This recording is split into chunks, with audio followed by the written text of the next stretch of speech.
Hi, I'm Denise Whitley, and this is part one of two parts for this particular lesson. We're going to do the first several slides of the PowerPoint. I'm not going to read through the PowerPoint for you. I'm just going to go through different areas I want you to be aware of and to learn from. So, the quote, I'm going to read the quote though. Using story cubes is a great way to allow students' imaginations to run wild. What does this mean? Kids are being crazy in front of you. You go, oh no, what am I going to do? So, what I do is I bring out a handy dandy cup with sticks with kids' names in it, and I go, John, who hopefully is one of the kids having issues, come up here, help me out some. And they go, what are we going to do? What are we going to do? And I go, we're going to use some of our story cubes. I have a lot of variety of story cubes, like create a story dice, tree pictures on it. I can create my own dice with pictures, and they love that. I have number dice, I have fireside story dice that they can use, and they just get to roll it, which starts the story going. You can either use based on your curriculum, you can use whatever it was you were working on, such as your calendar time. We're talking about the weather, so this kid comes up here, and John rolls the dice and he goes, oh, I'm going to be a dragon! And you're like, oh, what's the name of your dragon? And then they name their dragon. And then you go, okay, is this dragon going anywhere cool? And then they get to pick somebody.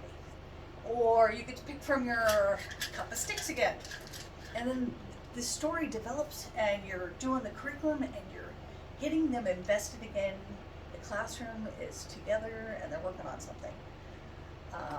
Another one of my fun topics, fun ways of doing this is the mystery box, where they bring things in from home and they can throw it in the box. And every so often we send everything home and we start again. So I go, oh, okay, hey, Susan, come up and pick from our mystery box. And they come up and they go, oh, I'm a unicorn. Of course Susan picks a unicorn because,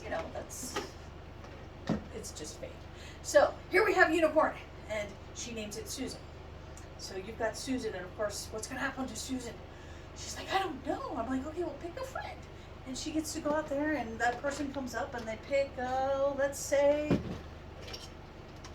the shuttle with a really cool front end. And the shuttle comes down from the sky.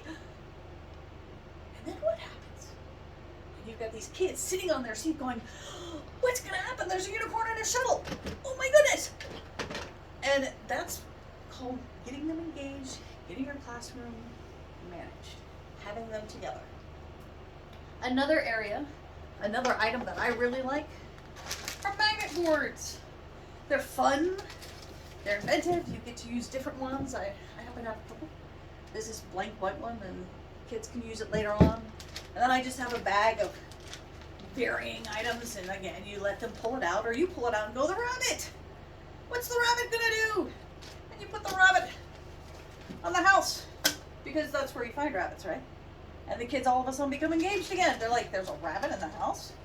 But wait, it's raining outside! What's gonna happen next? And, that just really gets them going. They like being pulled in.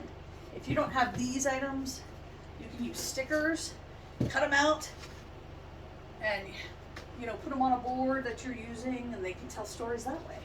Just any way to get them engaged. When you use their imagination to create the stories, that's what they're going to really enjoy. They're going to find that they're ready to participate, and by the time the story is done, because you really want to make sure the story's done, they're ready to participate in whatever activity is next.